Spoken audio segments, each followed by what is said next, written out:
Bible ஒண்ணு இருக்கு, The Temptation of Christ அப்படின்னு ஒரு முக்கியமான ஒரு சாப்டர். இயேசு கிறிஸ்துவின் பாடுகளை உணர்வுபூர்வமாக பேசிய பாஜக நிர்வாகி அண்ணாமலை. 40 நாட்கள் 40 டேஸ் 40 நைட் ஃபாஸ்டிங் 40 டே ஃபாஸ்டிங். அதுக்கப்புறம் ஒரு டெவில் வர்றாங்க ஜீசஸ் கிரைஸ்ட் கிட்ட. 40 நாள் விரதம் இருந்ததுக்கு அப்புறம் இந்து மதத்தை சேர்ந்த பாஜக நிர்வாகியான அண்ணாமலை அவர்கள் ஆண்டவராகிய இயேசு கிறிஸ்துவை குறித்து மேடையிலேயே பேசியிருக்கும் வீடியோ ஒன்று சமூக வலைதளங்களில் வெளியாகி பலரையும் கவர்ந்துள்ளது.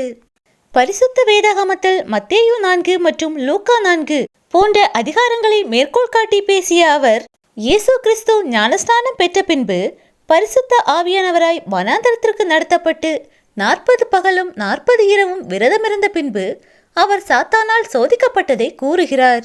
40 நாட்கள் விரதத்திற்கு பின் அவர் பசியோடு இருந்தபோது பிசாசு அவரை சோதித்தது. எனக்காக இதை செய்கிறாயா, உனக்காக இதையெல்லாம் கொடுக்கிறேன் என்றது சாத்தான். ஜீசஸோ முடியாது என்று சொல்கிறார். அதன் பிறகு ஜீசஸை அழைத்து கொண்டு ஒரு மலையின் மேல் சென்று, உன் கண்ணில் நீ என்னையெல்லாம் பார்க்கிறாயோ அது எல்லாம் உனக்குதான், ஆனால் நீ என்னை கடவுளாக ஏற்றுக்கொள்ள வேண்டும் என்று கூறுகிறது. அதற்கும் ஜீசஸ் முடியாது என்றே சொல்கிறார். 40 நாட்கள் விரதமிருந்து அவர் பசியோடு இருக்கும் அந்த நேரத்தில்தான் அவரை சோதித்தது சாத்தான்.